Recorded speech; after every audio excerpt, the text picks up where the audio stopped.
Well, hello, you wonderful pet parents. Thank you for joining me on the Pet Parenting Reset.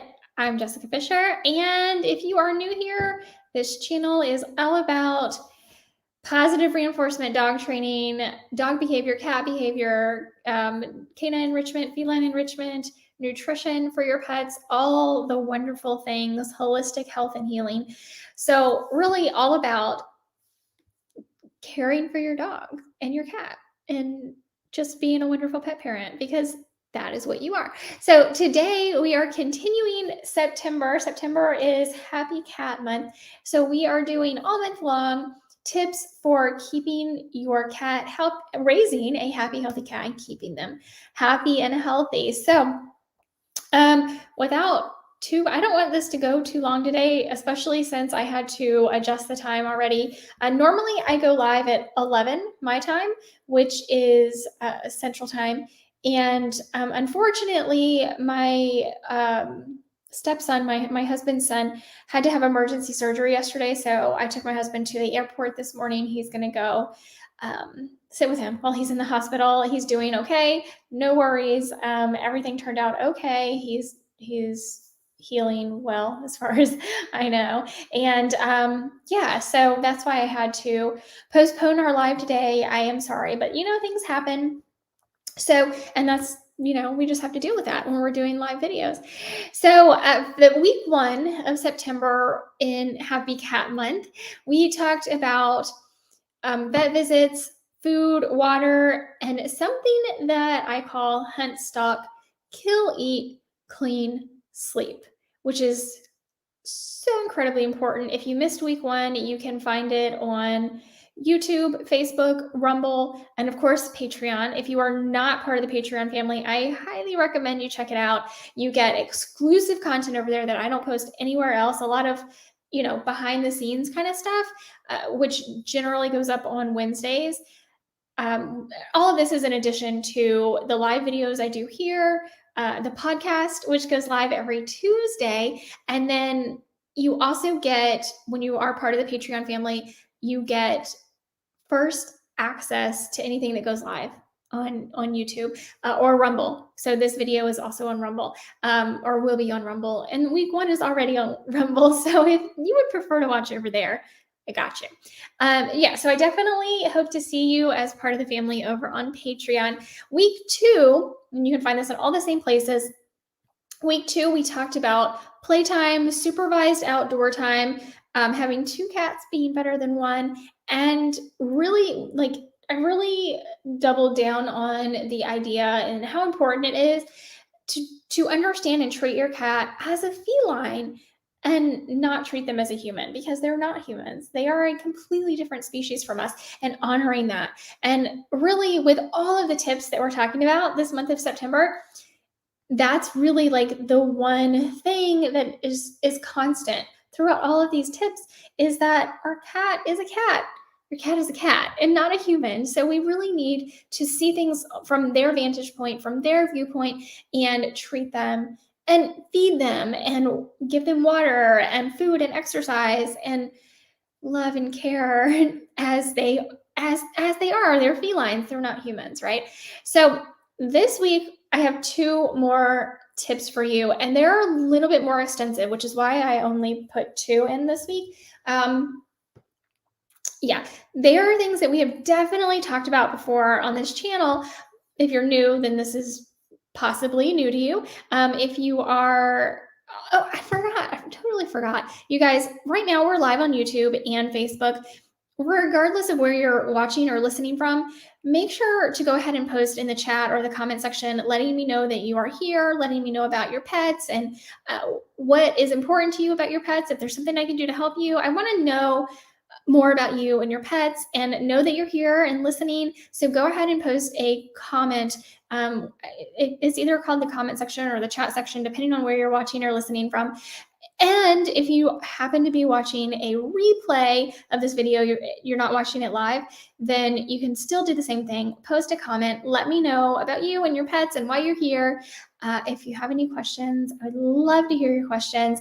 And yeah, so let's move forward. I'm using this really cool software called StreamYard recently. And what's cool about it is that, and I only just recently learned about it, is that when somebody comments, I can actually click a comment and put it on screen. So I'm going to try that here. Jennifer. Hey, Jennifer.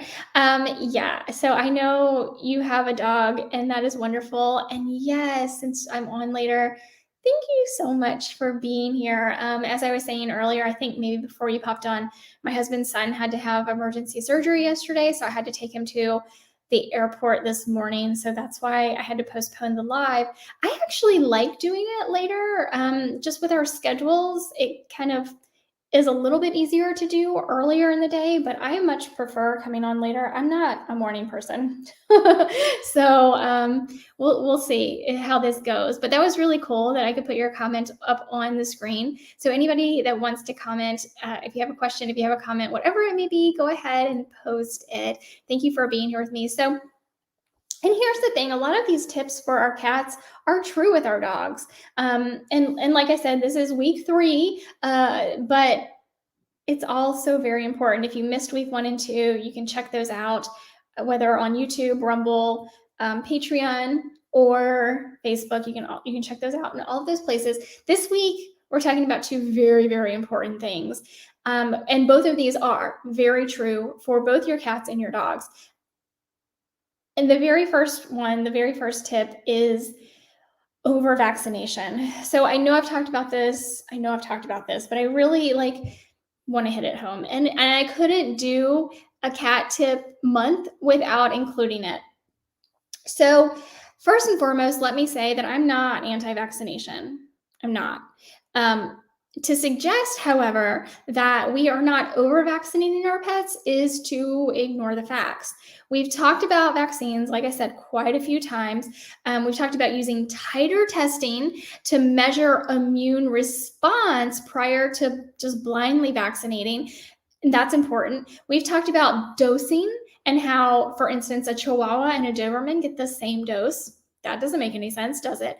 And we've also talked about duration of immunity, which basically is the period of time that the immune system in the body actually puts up an immune response post-vaccine, or even really post-natural immunity, right? So if you, for example, if you were to get a specific strain of flu, then your body may have some period, a duration of immunity. I don't know specifically for the flu. I was just trying to pull something out of my head that I could think of quickly, but that's like an example.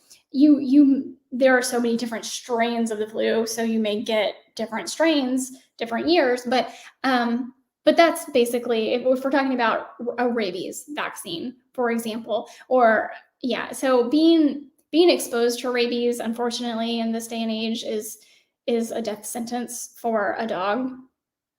So that's kind of a hard one to talk about. But parvo or distemper, anything like that, there's a duration of immunity. Once an animal is exposed to it, fends it off naturally using their immune system, which their immune system, is designed to fend off all sorts of things. And then, the immune response that the immune system gives off, there's a duration, and it can vary between different illnesses, different vaccines, which we're talking about today. So I don't want to talk too much more about all of that because we've talked about it before. And I do want to say that having core vaccines as a kitten or a puppy, I do think is important, as long as we are administering them appropriately. For instance, you shouldn't give more than one vaccine at a time. Otherwise, if there were a vaccine reaction, how would you know which it was, right? And you've probably noticed, if you've had a kitten or a puppy, they'll actually give one injection in one leg and one injection in another leg. And that's their way of saying, oh, we'll know. Well, you only know if there is a physical response in the location of the injection. You're not going to know if there are other physiological responses. You're not going to know which one it is. So I think that's important. So being more aware and, appropriately vaccinating, but I do think those vaccines are important. So, which is why I said I'm not anti-vax. Once your pet has had their core vaccines, there is a strong possibility, according to much research having been conducted by multiple veterinarians around the world, that that animal actually has sufficient immunity for many years, sometimes even the lifetime of the pet. So really the question is, why would we continue to jab them with more, especially considering the quite damaging known side effects? To me, it doesn't make sense. So I do want to give you a list of some side effects that are known to happen with various vaccines. One of which is discomfort and local swelling at the vaccination site, mild fever, decreased activity and appetite, sneezing, mild cough, snotty nose, or other respiratory signs, even up to a week when we're talking about like an intranasal vaccine, which is more common in dogs. Persistent vomiting or diarrhea, itchy skin and hives, swelling around the neck, face, and eyes, severe coughing or difficulty breathing, that's scary, collapse, injection site sarcomas, which is a firm swelling under the skin, which is actually cancer. Cancer is the next one, especially in cats. It's very, very common in cats. And vaccinosis. So vaccinosis, and again, I don't want today's live to be too long. Vaccinosis is a term that most allopathic veterinarians don't really use. Holistic, integrative, homeopathic veterinarians absolutely use this term. And really it is kind of an umbrella term for a lot of different things that could be happening to your pet based on a reaction to a vaccine. Like I said, I don't want today's live to go too terribly long. So I'm going to skip over this for now. And if we have extra time at the end, we'll go over vaccinosis. But if you are on Patreon, you already got the information about vaccinosis, just so you know, and it's considerable. So I want to move on to the second tip in today's video for raising a happy, healthy cat. And again, this absolutely applies to dogs as well. Flea and tick. Flea and tick meds are passed out like candy at allopathic vet hospitals. An allopathic vet, if I haven't said that to you before, is a traditional veterinarian, Western medicine. And let me tell you, I used to be that person that followed my vet's instructions to the T. That is, until I started learning more about raising pets naturally.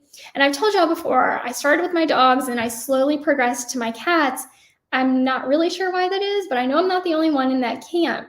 For my cats, a big, big light bulb moment for me hit me when one of my cats, King Tut, had been given Revolution, which is a topical flea and tick medication for a nasty ear infection we had been trying to fight for a while.